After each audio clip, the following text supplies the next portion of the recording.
Aha nongeye kubasuhuza nshuti bakunzi ba Ellen Show. Uyu munsi muri iyi video nabateguriye tugiye kurebera hamwe uburyo wakora izina rimwe kuri Facebook. Murabizi ko byaba bisanzwe bidakunda, ariko ubu ngubu nongeye kubereka inzira wakoresha ugakora izina rimwe. Mboneraho no gushimira abantu nka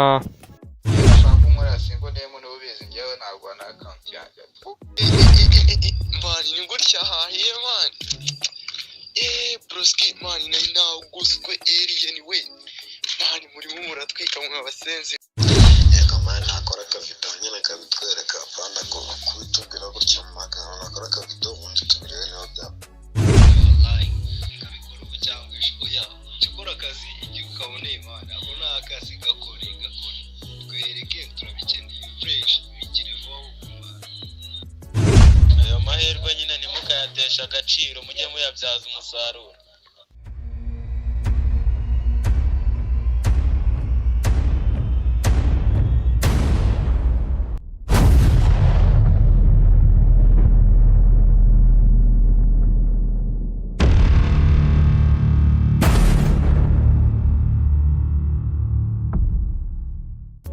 Ewana kabisa n'abandi nibagiwe kandi ntabashije kubona voice zabo cyangwa se message zabo. Ewana mwarakoze kabisa. N'abandi bifuza kujoininga group, link iri muri description aho hasi.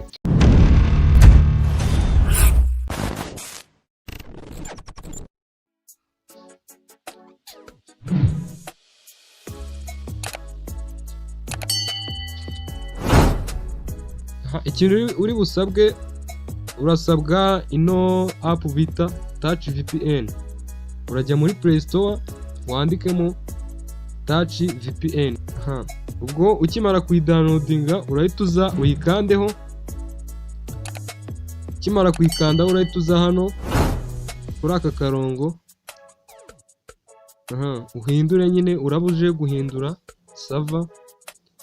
Turaza dushyiremo server ya Japan, niho bikunda gusa. Tukimara gukanda kuri Japan leta byiconnectinga, tegereze gatoya. Iyo iconnects ahita hazaho hejuru agafunguzo. Murabizi ko ama VPN yose iyo yiconnects nituratuza, urabona ko ikiri kwiconnecta. Sasa urabona ko yamaze kuba connected. Bure tugiye kubikupira rimwe kuko byamaze kwiconnecta. Tureta tuza kuri Facebook yacu.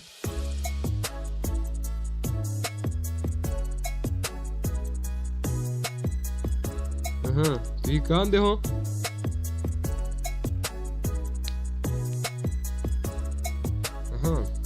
Ngiye kubanza mbereke amazina yanjye uko ameze. Urabona ko izina ryanjye ritahinduwemo rimwe. Ubu ngubu tugiye kuryita Ellen Show. Turaza hano muri setting. Dukande kuri setting. Tujye tuza kuri person information. Mutegereze gato. Turahita tuza noneho kuri names hariya dukande kuri edit. Nituza turahita dusiba ibi bintu byose. Wifuza ino code wambwira nkayiguha, wanyandikira kuri WhatsApp nkayiguha nta ribi. Turahita dusubira inyuma tuze dukopiye agakode. Turakopiye udukode. Yarabona dusevinze muri note, wowe uradusanga muri description. Mwibutsa ko ibintu byose uri bubisange muri description aho hasi. Cyangwa se wanyandikira WhatsApp.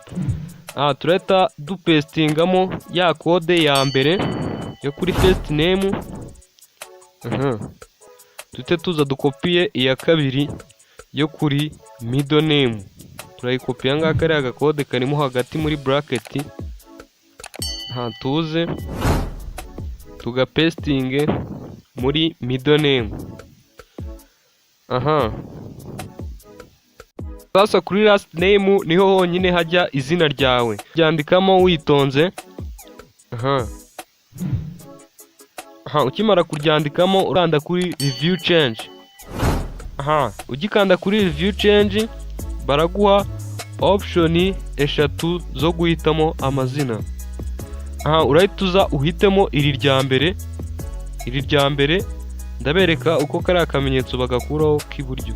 Uhite wandikamo password yawe neza kandi witonze. Ukimara urahita ukanda kuri save change. Urabona ko izina ryahindutse. Reka biri inyuma turebe ko izina ryagezeho. Turaza kuri profile turebe ko izina urabona ko izina ryahindutse, gusa haracyari ikibazo cya kariya kamenyetso kari hano hejuru. Turahita tugakuraho muri ubu buryo. Tugiye gusubira kuri profile, kuri person information, tuze dukande kuri editing abahindura amazina nk'ibisanzwe. Tujye dukanda kuri change other name. Turakanda kuri change other name. Ukimara kuyikanda noneho urahita ukanda kuri iriya option ya kabiri, kuko kari akamenyetso ntago kajya kagaragara kuri profile. Uragakanda uhita ukanda save change. Ukimara gushyiramo password, reka dusubire inyuma ko turebe ko izina ryagezeho. Dukanda refresh turebe. Sasa urabona ko izina ryamaze kugeraho. Mwibutsa ko izi kode zose dukoresheje uri buzisange hepfo muri description. Murakoze, Imana ibahe umugisha. Ciao ciao.